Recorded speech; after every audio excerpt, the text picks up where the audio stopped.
Assalamualaikum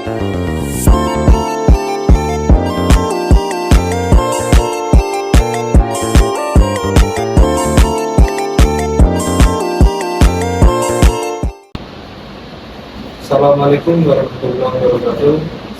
Salam sejahtera bagi kita semua. Om Swastiastu, Namo Buddhaya, salam kebajikan rahayu.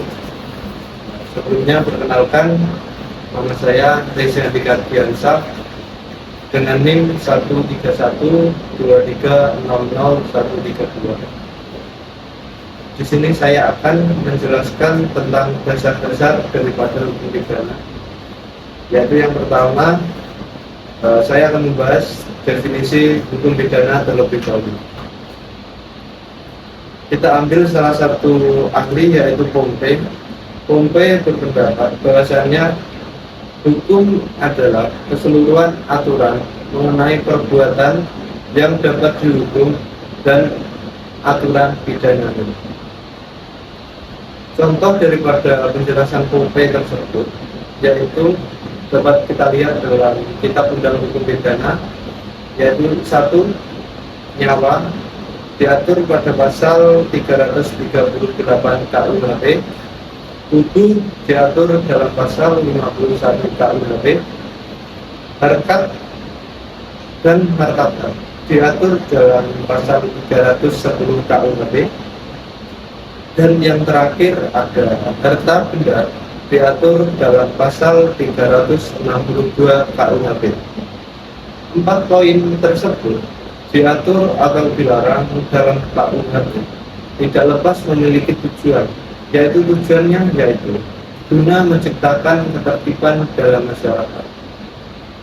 Pompey sendiri juga berpendapat bahwasannya dalam kitab undang hukum pidana sanksi harus tegas dan menyiksam. Lanjut, yaitu kedua, mengenai sifat hukum pidana. Hukum pidana adalah hukum yang berorientasi pada kepentingan yang melindungi. Artinya adalah umum dan publik. Hukum pidana memiliki kedudukan, yaitu kedudukan para pihak di mata hukum atau negara tidak sejajar. Artinya, hukum pidana mementingkan kepentingan umum. Hukum pidana yaitu pihak yang mempertahankan kepentingan umum. Lanjut, yang ketiga, yaitu ada inti daripada hukum pidana. Hukum pidana disebut juga yaitu dengan hukum material, atau dalam bahasa Inggrisnya yaitu substantive criminal law. Substantive criminal law mengatur mengenai ketentuan-ketentuan, yaitu 1. Perbuatan dinyatakan terlarang. Artinya, sesuatu aturan harus diatur terlebih dahulu atau masuk dalam pada asas legalitas pada hukum pidana. Yang kedua, yaitu ada syarat seseorang dapat dikenai sanksi pidana, yaitu harus memenuhi beberapa unsur. Yang pertama, pertanggungjawabannya atau kondisi terdakwa diatur pada pasal 44. Dan yang kedua, yaitu ada sanksi pidana dan tindakan diatur pada pasal 10. Hukum pidana atau substantif criminal law yang ketiga yaitu sanksi hukum berupa sanksi pidana dan sanksi tindakan. Inti hukum pidana yang kedua yaitu ada hukum acara pidana atau disebut dengan hukum pidana formil. Hukum pidana formil dalam bahasa Inggris disebut juga dengan Law of Criminal Procedure. Law of Criminal Procedure atau hukum pidana formil yaitu aturan hukum mengenai tata cara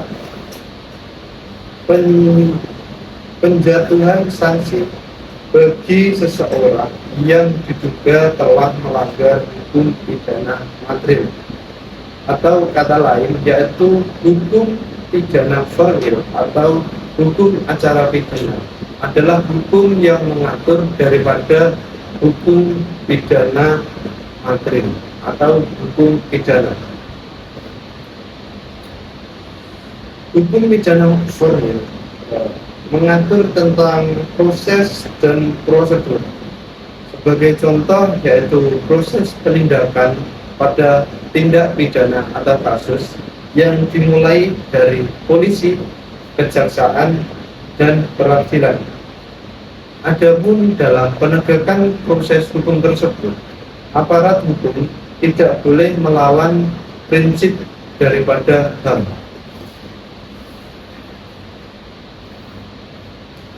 Yang ketiga, inti daripada hukum pidana yaitu adalah hukum penitentiar.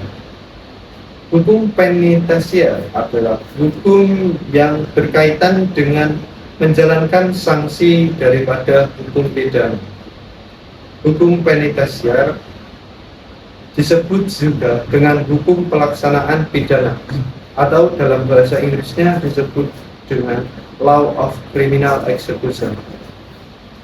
Hukum pelaksanaan pidana atau Law of Criminal Execution adalah hukum yang mengatur bagaimana suatu sanksi yang telah dijatuhkan harus dilaksanakan. Adapun sebagai contoh di Indonesia, yaitu mengeksekusi putusan dalam pidana adalah seorang jaksa. Lanjut pada bagian yang keempat, yaitu fungsi daripada hukum pidana.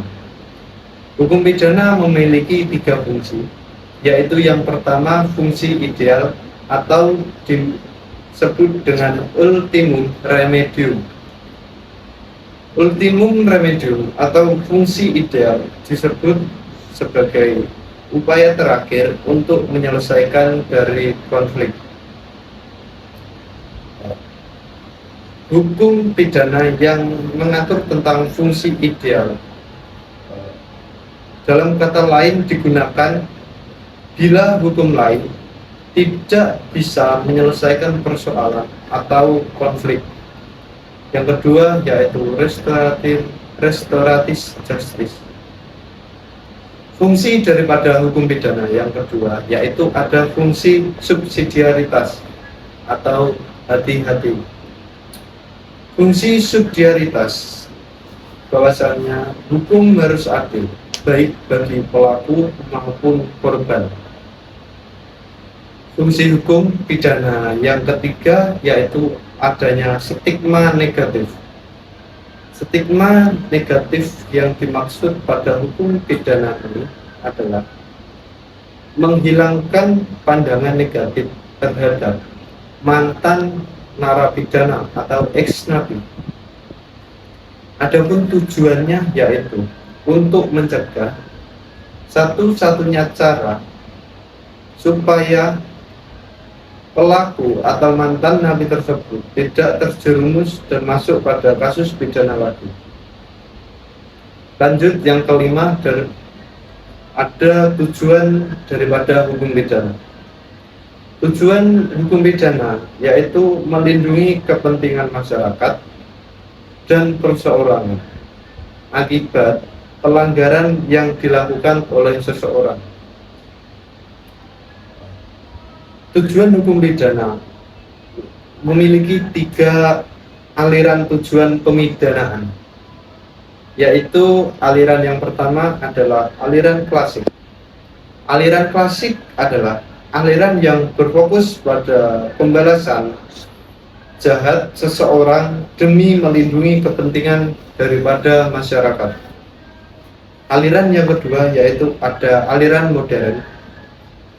Aliran modern adalah aliran yang berfokus pada aspek kondisional dalam nilai pelaku agar calon terpidana terlindungi dari perilaku yang sewenang-wenang dari penguasa. Lanjut, aliran yang ketiga adalah aliran non-klasik atau disebut juga dengan aliran kolektif.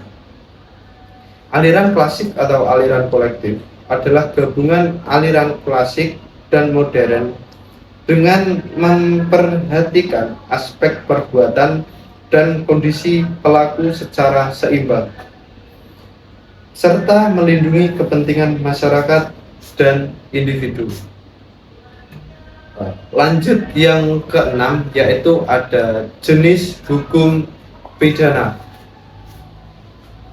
Yaitu yang pertama ada hukum pidana material atau disebut juga dengan hukum pidana.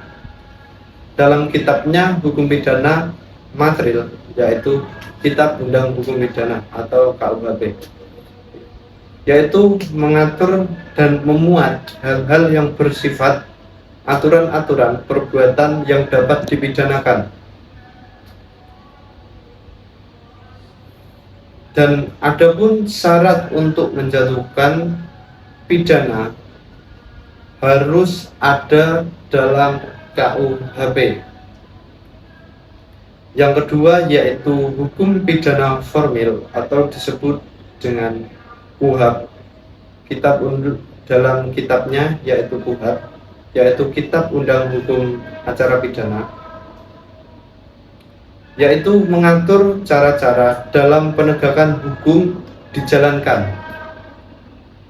Yaitu dalam arti lain, hukum pidana formil adalah prosedur menjalankan hukum pidana material. Jenis-jenis hukum pidana yang ketiga yaitu ada hukum pidana umum. Hukum pidana umum adalah hukum yang mengatur hal-hal yang bersifat secara umum dan berlaku bagi siapa saja. Sebagai contoh yaitu adalah hukum dalam Kitab Undang Hukum Pidana. Jenis-jenis hukum yang keempat yaitu ada hukum pidana khusus atau disebut dengan Lex Specialis Bec Generali, yaitu memuat aturan-aturan hukum pidana yang menyimpang dari hukum pidana umum berkenaan dengan jenis-jenis perbuatan tertentu. Adapun yang termasuk dalam tindak pidana khusus tersebut adalah yang pertama yaitu ada hukum pidana tentara dalam menjalankannya, yaitu hanya berlaku untuk tentara saja. Yang kedua ada hukum pidana fiskal, yaitu delik-delik peraturan pajak. Dan yang terakhir ada hukum pidana ekonomi. Sebagai contoh yaitu hukum yang mengatur tentang pasar modal, investasi, investor, dan lain sebagainya. Dan di samping hukum pidana khusus ada juga hukum pidana dikodifikasi atau dalam kitab. Sebagai contoh yaitu Kitab Undang Hukum Pidana dan Kitab Undang Hukum Perdata. Lawan dari hukum dikodifikasi yaitu ada hukum pidana tidak dikodifikasikan, yaitu adalah undang-undang. Yang keempat adalah hukum berdasarkan tempat berlakunya, yaitu ada dua, yaitu hukum pidana umum dan hukum pidana lokal. Yang kelima ada hukum pidana secara tertulis dan tidak tertulis. Adapun contohnya yaitu hukum pidana secara tertulis adalah peraturan perundang-undangan, dan hukum pidana yang tidak tertulis adalah peraturan adat istiadat.